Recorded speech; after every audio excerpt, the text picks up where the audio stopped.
Hi everyone! No one tagged me in the cheesy book tag, but I thought it looked fun, so I'll do it anyway. The first one is Extra Sharp Cheddar and Old Standby.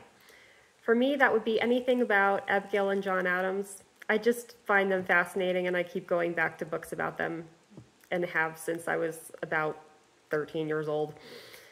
Swiss, enjoyable but loaded with holes. I'm not sure if I've read enough beach reads for this prompt. Roquefort, or however you say that. Everyone loves, but not for you, really. War and Peace, maybe?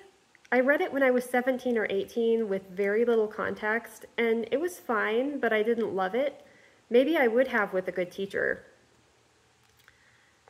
Gouda, underrated and underappreciated. The Widow Washington by Martha Saxton is about George Washington's mother. She is often portrayed as crazy and unreasonably controlling. She was traumatized, but not crazy. Her relationship with her son was complicated, but part of that was due to her not liking violence and therefore placing less value on the military than George did, and part of it was due to George's sexism.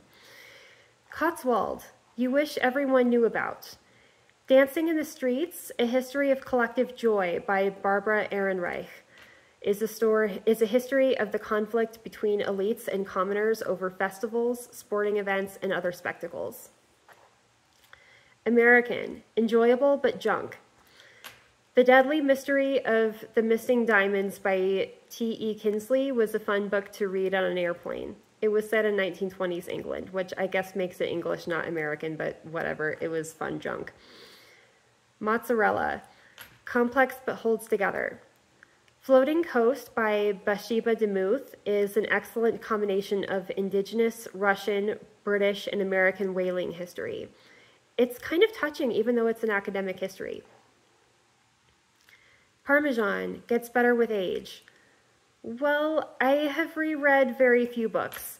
At some point, I would like to reread Treasure Island and The Count of Monte Cristo to see what I would think of them now. I liked them as a teenager. Brie, a book set in France.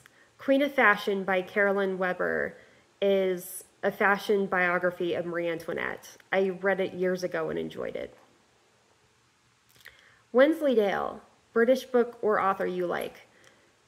Firmament by another YouTuber called Simon Clark is about the history of scientists learning about climate and the atmosphere. Asagio, set in Italy or a summer read. Blackberry and Wild Rose by Sonia Velton is an emotional read about an 18th century woman in a weaving family. So that was a summer read that I enjoyed. Halloumi, Small but Packs a Punch. A Good Man is Hard to Find by Flannery O'Connor qualifies. It packs plenty of trouble into a small package.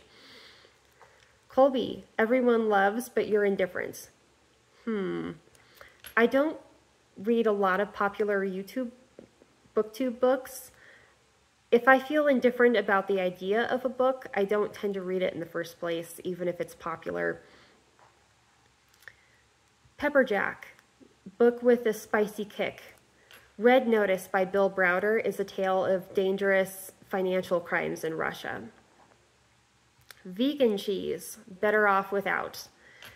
Sisters of the Winter Wood by Rena Rossner. The idea drew me in, but the sisters drove me nuts. Feta, salty character. The Women of Chateau Lafayette by Stephanie Dre has a salty World War II character. Ricotta has something for everyone. Say Nothing by Patrick Radden Keefe is pretty widely liked. It appeals to people who like true crime, general nonfiction, history, and those who normally read fiction, but who might be willing to read nonfiction that reads like fiction. Paneer, Uncommon Setting. I'm not sure what counts as an unusual setting. 100 in the Hand by Joseph M. Marshall III is a Western told from a Lakota perspective. I've read very few Westerns, but that seemed different than the usual cowboy good, Indian bad stories that I grew up in movie Westerns. Well, those are all the cheeses. Thanks for watching. Bye for now.